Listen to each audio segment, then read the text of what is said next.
یہ سورہ بنی اسرائیل جہاں سے شروع ہوتی ہے وہاں یہ تفسیریں موجود. انہوں نے لکھا ہے تفسیر میں کہ ہرکل کے دربار میں ایک لاٹ پادری تھا. اس نے یہ کہا کہ یہ بات بالکل سچی ہے جو شخص کہہ رہا ہے. اس نے کہا کہ میرے منصبی فرائض میں یہ بھی تھا کہ میں رات کو جب سب لوگ چلے جاتے تھے تو مسجد کا دروازہ بند کیا کرتا تھا. جس رات کا اس نے یہ ذکر کیا ہے اب مجھے یہ یاد آ رہا ہے کہ اس رات کو میں نے سارے دروازے بند کیے, ایک دروازہ بند نہیں ہوتا. میں نے بھی کوشش کی, نہیں بند ہوا. میں نے باقی خدام کو بلایا, نہیں بند ہوا. میں نے بھائی کو بلایا, جب بھی نہیں بند ہوا. رات زیادہ بیت رہی تھی, میں نے کہا کیا کرنا ہو. میں اسی طرح سے دروازے کو چھوڑ آیا. تو صبح میں نے جا کے دیکھا کہ دروازے کے باہر ایک پتھر تھا, اس کے اندر ایک چھید ہو گیا ہوا تھا جس میں براق باندھا گیا تھا. اور نظر آتا تھا کہ کوئی شخص رات مسجد میں آیا ہے, یہاں کسی نے نماز پڑھی ہے. اور پھر میں نے دیکھا کہ وہ دروازہ اسی طرح سے پھر بند ہو گیا. اس نے کہا ہے کہ یہ واقعہ اسی رات کا ہے جس رات کا یہ ہرکل بیان کر رہا ہے ابو سفیان. تو اس سے اس بادشاہ نے بھی اس سے کہا کہ تم جو ہی ان کے خلاف اس قسم کے اعتراضات کرتے ہو, یہ تو اس کی شہادت یہاں سے ملتی ہے. اور اس سے پھر دربار والوں نے بہت احترام کیا آپ کا. یعنی اس مسجد کے متعلق یہاں تک یہ بتایا گیا ان تفسیروں کے اندر کہ اس کا کہیں کوئی معمولی سا فائدہ ہی موجود نہیں تھا. ایسی مسجد موجود تھی جس کے دروازے وہ شخص بند کیا کرتا تھا, ایک دروازہ بند نہیں ہوتا تھا. اس قسم کی چیز اس کے ساتھ واقعہ میں آئی, اس نے شہادت میں پیش کی. اور یہ لوگ اس 1000 برس سے اسے پیش کرتے چلے آ رہے تھے. ان عیسائیوں کے یہودیوں کے سامنے شہادت کے طور پہ ان کی رات پاتی کا بیان. یہ شہادات آپ کے ہاں موجود ہیں. اور سب سے بڑی چیز جس آیہ جلیلہ کی تفسیر میں یہ چیز کہی جا رہی ہے وہاں مسجد اقصی کا لفظ یہ ہے, سبحان الذی اسری بعبدہ لیلا من المسجد الحرام الی المسجد الاقصی. اور اس مسجد اقصی کی یہ تفاصیل آپ کے یہاں روایات سے موجود ہے, آپ کی تفاسیر میں موجود ہے. وہ کہتے تم انکار کیسے کر سکتے, تمہارا تو قرآن بتا رہا ہے. اس نے اس سے بھی آپ نے غور فرما لیا کس مقام پہ آپ آج کھڑے ہیں. اور یہ جو مسجد اقصی ہے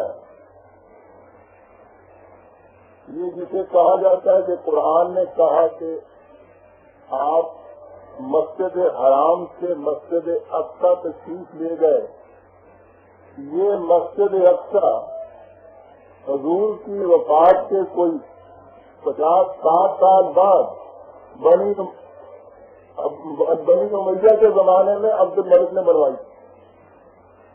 اور اس مسجد کے اوپر تاریخ لکھی ہوئی ہے تعمیر کی 700 کتنے کی تھی. یہ اس کی بنوائی ہوئی ہے. اس کا نام مسجد اقصی رکھا ہوا ہے.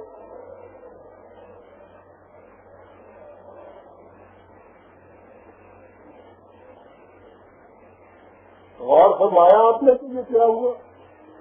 اب سوال یہ پیدا ہوا کہ یہ پھر مسجد اقصی کیا تھی.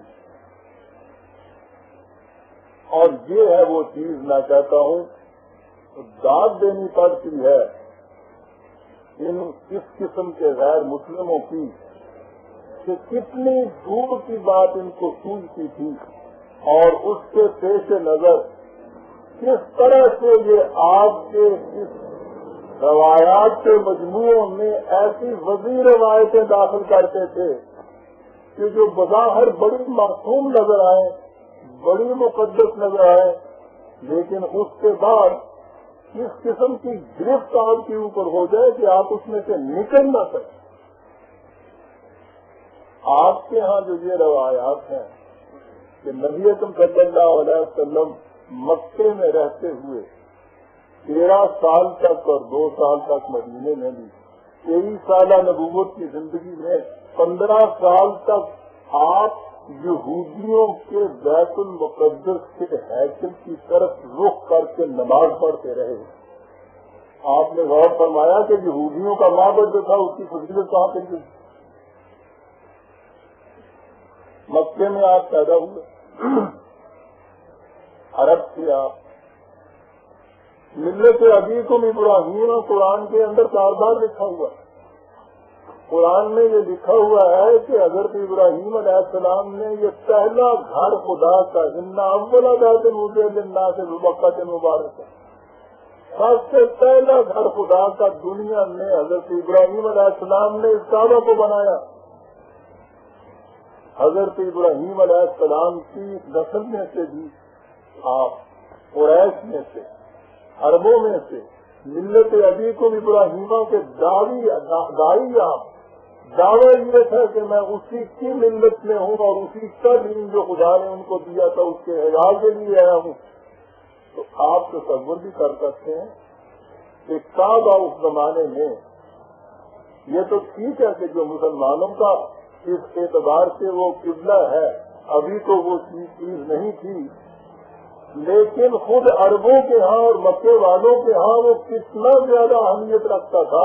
وہاں حج ہوتا تھا، ان کے اجتماعات وہاں ہوتے تھے، وہ مرکز تھا ان کی ساری زندگی کا. ایک رسول عربی ملت ابراہیمی کا پیراؤ حضرت ابراہیم علیہ السلام کے تعمیر کردہ کعبے میں جو مکے میں واقع کعبے کو جو مکے میں واقع ہوا تھا اسے چھوڑ کر وہ یہودیوں کے بیت المقدس کی طرف رخ کر کے نماز پڑھے.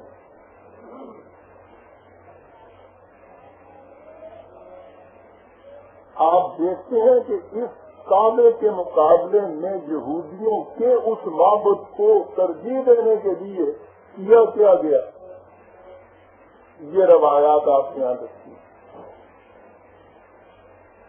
اور اس کے بعد پھر یہ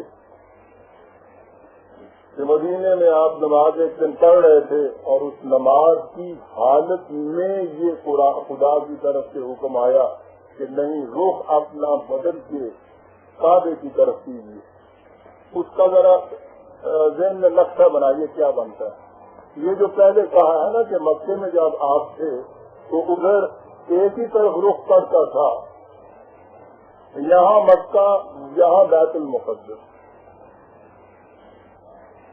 اب یہاں اگر انسان نماز پڑھے تو ٹھیک ہے، کعبہ بھی درمیان میں سامنے آ جائے تو ادھر بیت المقدس بھی سامنے آ سکتا ہے. ایک ہی رخ کی بات ہو گئی نا. اول تو یہاں یہ دیکھی عزیزہ نے مان یہ باتیں کرتے ہوئے جگر پہ پتھر رکھنا پڑتا ہے. میں عرض کر رہا ہوں کہ ہمارے ہاں کی وزیر روایات نے ہمیں کہاں پہنچا دیا ہوا ہے کہ یہ اس لیے کہ وہاں تو یہ بات کچھ نکھرنے کا موقع نہیں تھا جو پتہ چلتا کہ آپ پھر واقعی ادھر رک کر کے نماز پڑھنا چاہتے ہیں، یا یہ صورت تھی کہ کعبہ بھی سامنے آ جائے، بیت المقدس بھی آ جائے. بات رہی ڈھکی. اب جو مدینے میں تشریف لے گئے آپ کو مدینہ درمیان میں آیا، مکہ بیت المقدس درمیان میں مدینہ. اب یہاں مدینے میں اگر نماز پڑھنی ہو، کعبے کی طرف رخ کرنا ہو تو ادھر منہ کرنا پڑے گا، ادھر پشت ہو جائے گی. ادھر رخ کرنا ہوگا تو ادھر پیٹ ہو جائے گی. یہاں آ کے بات نکل رہی ہے نا.